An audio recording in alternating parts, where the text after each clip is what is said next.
Hello दोस्तों, स्वागत है आप सभी लोगों का स्टडी विद राजा साहब पर। मैं परवीन सिंह आप सभी लोगों के साथ में। जैसा कि आप सभी लोग जानते हैं, यूपी टीजीटी के लिए मैथ्स की क्लासेस कंटिन्यूसली लेकर के आ रहा हूं। और हमने कल लास्ट वीडियो के अंतर्गत हमने ये पढ़ लिया था कि आपका ट्रिग्नोमेट्रिक इक्वेशन क्या होती है और ट्रिग्नोमेट्रिक इक्वेशन के सॉल्यूशन कैसे निकाले जाते हैं, जिसके अंदर मैंने बताया था कि जनरल सॉल्यूशन आप कैसे निकाल सकते हैं। अब जो आप जनरल सॉल्यूशन निकालना सीख लिया था, वो जो जनरल सॉल्यूशन आपने निकाला था दोस्तों, उसके अंदर अगर कभी कहा जाए कि पर्टिकुलरली ये एंगल लीजिए, तो आप उसके इक्वल में पर्टिकुलर कोई एंगल पुट करके भी एम की वैल्यू निकाल सकते हैं।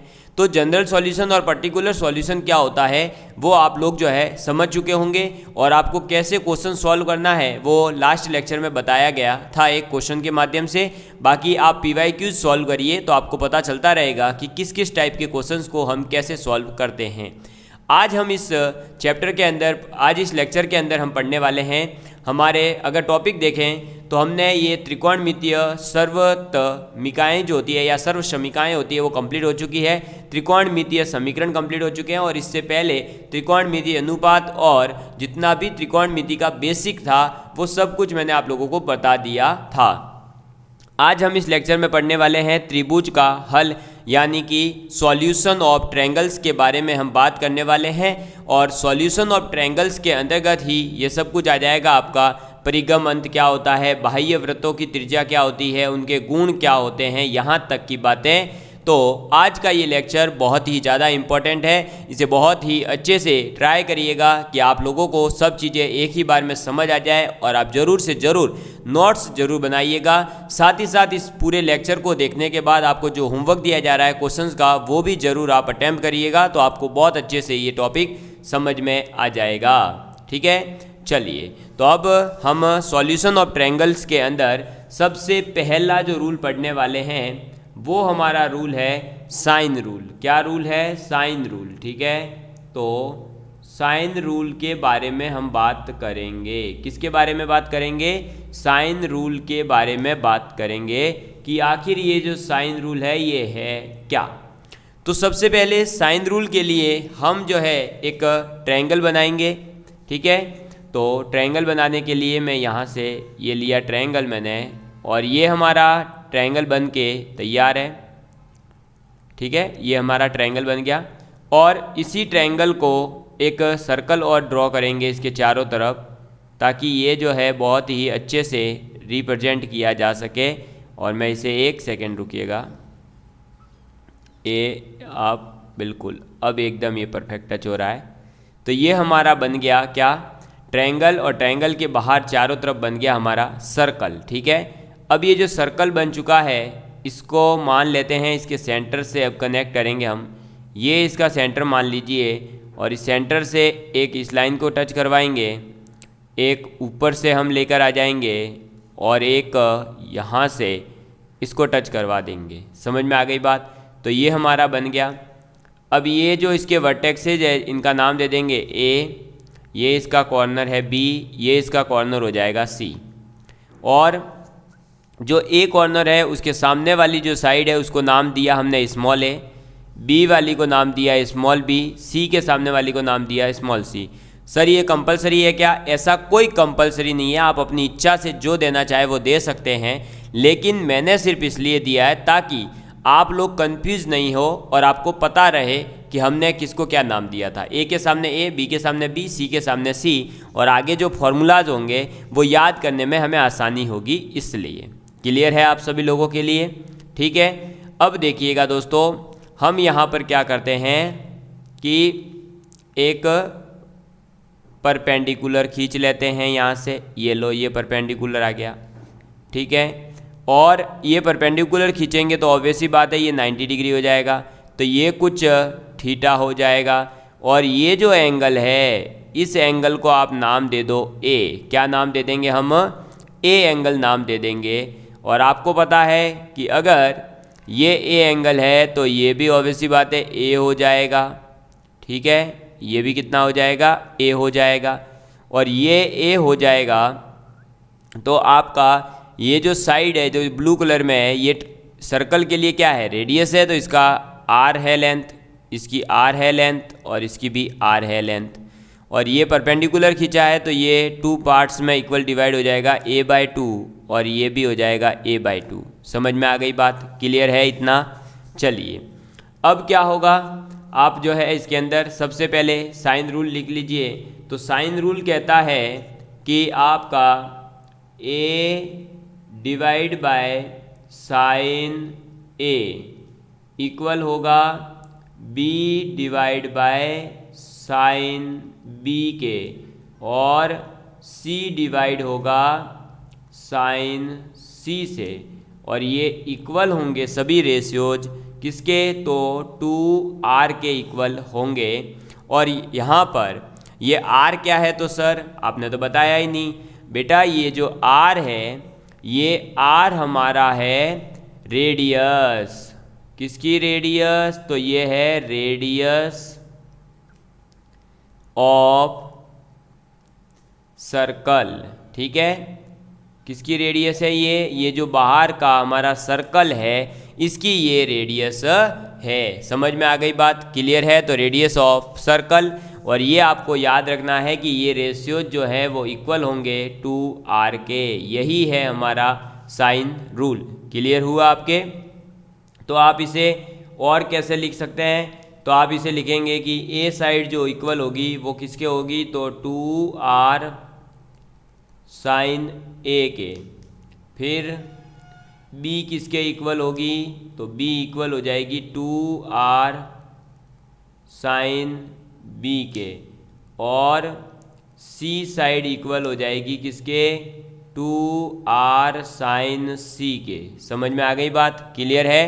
तो a is equal to 2r sine a, b is equal to 2r sine b, c is equal to 2r sine c। और ये हमारा ट्रायंगल है। तो इस ट्रायंगल के बाहर हमने एक सर्कल खींचा जिसे हम कह रहे हैं सर्कम रेडियस कहते हैं। ठीक है, रेडियस ऑफ सर्कल मैंने लिखवाया है, लेकिन इसे आप सर्कम रेडियस भी कह सकते हैं, यानी जो बाहर का सर्कल है उसकी रेडियस। क्लियर हुआ आपके? तो आपको ये बेसिकली याद रखना है कि a upon sine a is equal to b upon sine b is equal to c upon sine c is equal to होता है 2 इंटू रेडियस ऑफ सर्कल। और ये जो सर्कल की रेडियस है इसे हम आप ये भी कह सकते हैं सर्कम रेडियस भी नाम दे सकते हैं। तो ये था हमारा साइन रूल जो हमें याद रखना है। नेक्स्ट हमारे लिए आ जाता है, वो आ जाता है कोसाइन रूल। नेक्स्ट कौन सा आ जाएगा? सेकंड नंबर पे आपके आ जाएगा कोसाइन रूल। ठीक है, किसकी बात करने वाले हैं? कोसाइन रूल की। अब ये कोसाइन रूल क्या है सर? तो कोसाइन रूल जो है ये एक ट्रायंगल में लगेगा। सपोज करिए उस ट्रायंगल का नाम है ABC। मैं यहाँ आपके सामने अभी ट्रायंगल बना ही रहा हूँ। ठीक है, ये लो, ये बना दिया। ये हमारा क्या है? ट्रायंगल है। तो इसका आप नामकरण कर दो। ये है A वर्टेक्स, ये है हमारा B, ये है हमारा C। ठीक, A के सामने A साइड, B के सामने B, C के सामने C। क्लियर हुआ आपके? तो अब ये जो कोसाइन रूल है इसके अंदर क्या होता है? इसके अंदर कॉस A की जो वैल्यू होती है वो हो जाती है b² plus c² minus a² upon में आप ले लोगे 2bc। ऐसे ही कॉस b बराबर क्या हो जाएगा? तो आप यहाँ पैटर्न देखेंगे तो a अगर एंगल लेते हैं तो साइड a को ही डिवाइड कर रहे हैं, माइनस कर रहे हैं सॉरी। तो यहाँ b एंगल है, इसका मतलब a² प्लस c², इसमें से माइनस करेंगे b² को और डिवाइड किससे करेंगे? 2ac से। ऐसे ही cos c, तो cos c में क्या आ जाएगा? c जब छोड़ दिया जाएगा तो बचेगा क्या? a और b, तो a² b², इसमें से माइनस कर देंगे c² को और इसको डिवाइड करेंगे किससे? 2ab से। क्लियर हुआ? तो cos a is equal to b² plus c² minus a² upon 2bc। cos b is equal to a² plus c² minus b² upon 2ac, और cos c is equal to हो जाएगा a² plus b² minus c² upon में 2ab। समझ में आ गई बात?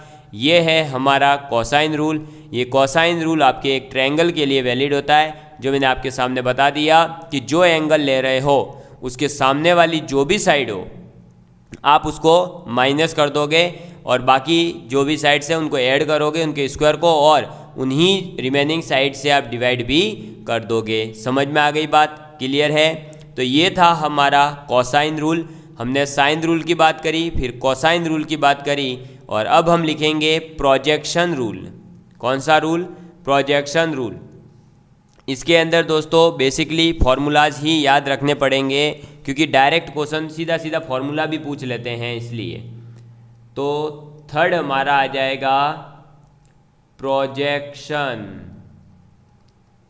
Rule. कौन सा रूल? Projection rule. ठीक है।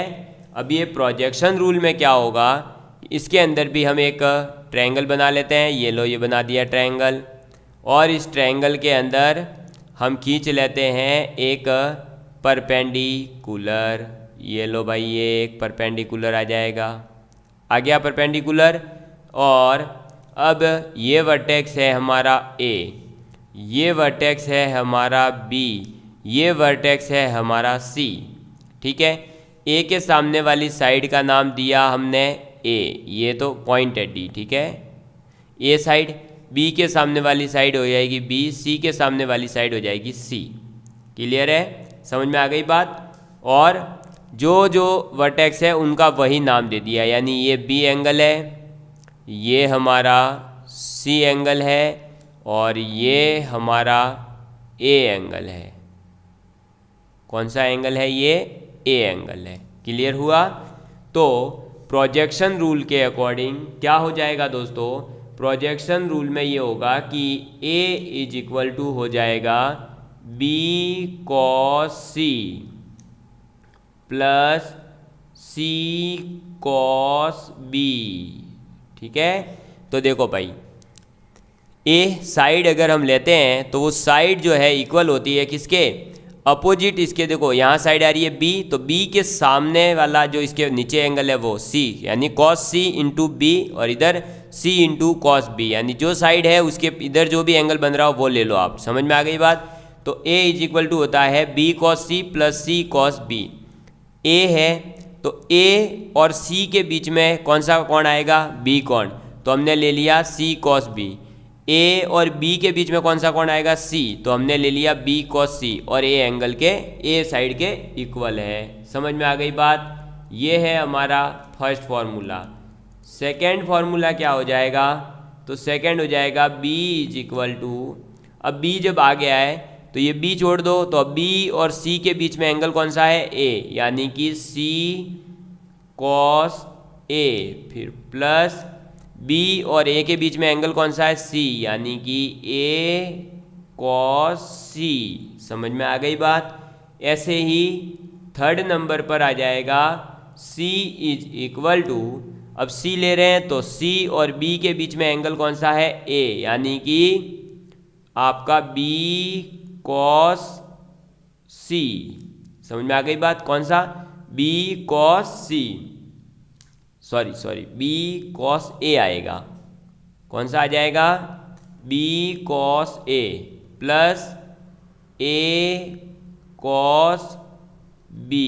समझ में आ गई बात? तो ये था हमारा प्रोजेक्शन रूल। क्लियर है आप सभी लोगों के लिए? चलिए अब मिलेंगे अब नेक्स्ट क्लास के अंदर।